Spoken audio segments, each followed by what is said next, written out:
Koss is one of the oldest audio companies out there that's still in business. Starting in 1953, they've pioneered some of the most important aspects of audio that we use today. They created the first stereophonic headphone, the first speaker driver to reach the full human hearing range. They made the Porta Pros, some really big stuff.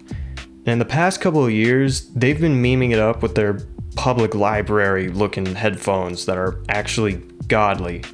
So with 69 years of experience, did Koss figure out some secret to cheap, high-end audio?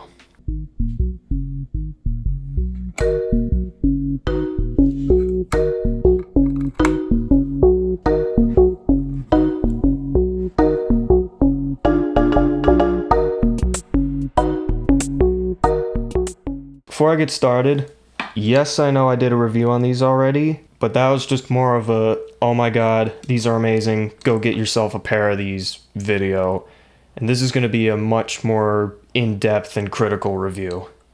And yes, I am aware that Audio-Technica should be part of the Big Four, not Audeze. That was the original plan. I'm not sure why I changed it right before filming. Alright, back to the nugget video. The Koss KPH40 is the successor to the KPH40i, which I won't go into too much detail about, but that was pretty much the original sleeper headphone. It looks like something you'd find in a public library, but they sound epic.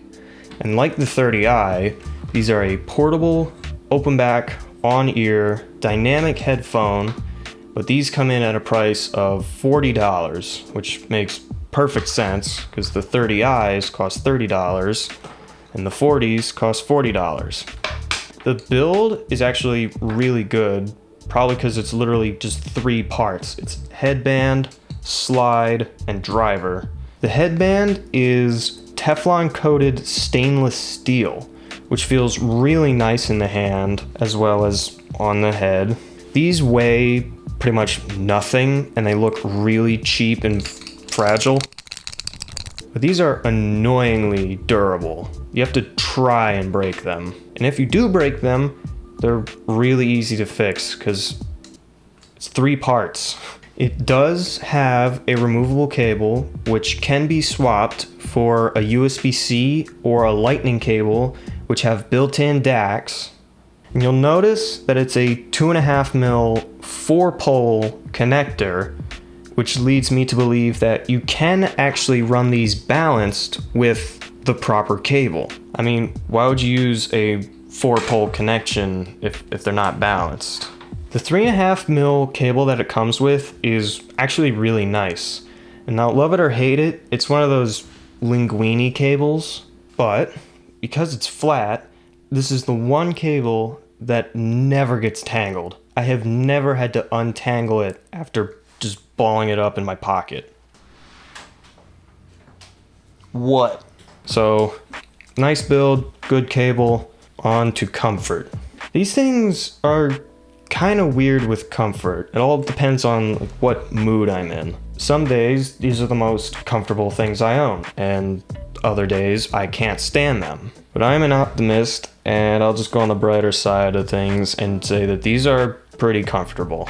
Again, these don't weigh anything, so the unpadded wire tie of a headband won't really get annoying. The ear pads are pretty soft, but I wish they were just the slightest bit thicker, like an extra 1/8 of an inch would make these absolutely perfect. There's not much else in this category, so let's just talk about sound. Koss, we need to talk.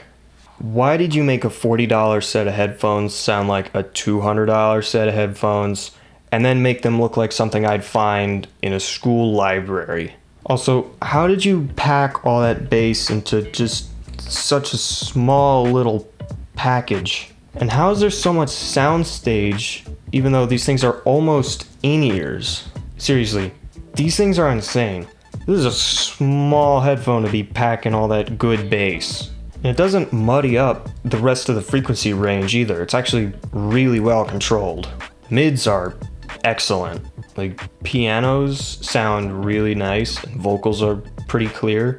Stuff like Billy Joel sounds great out of these. The treble is a little recessed, but that's okay because it's all still there. I don't have a graph for these, but I'd say they're pretty well balanced. So it turns out that the KPH40s measure really close to the Porta Pros.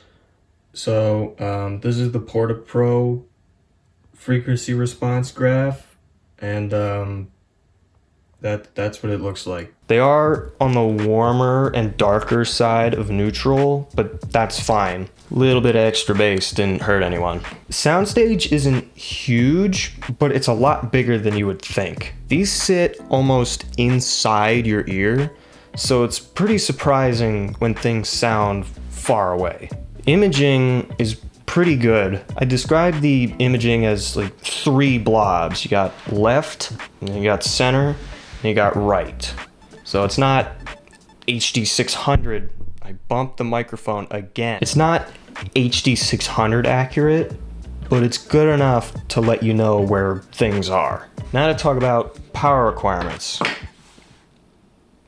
What power requirements? These can run out of anything and still sound great. These are 60 ohm drivers, so if you really want to, you can run them through an amp and then they'll sound a little different. It's called scaling, where like a headphone will sound better on better equipment. Like if I run these through my phone, they sound good. If I run them through an amp, they sound better. And these will sound different on different amps. Like if you got a tube amp or a really high-end solid state amp, they'll sound different between the two. But again, an amp is not at all required and actually discouraged in this case, because why would you buy an amplifier for these? Okay, that's all I have for this week. And next week, I'm going to be going over the most recent addition to the Horde. I mean, collection.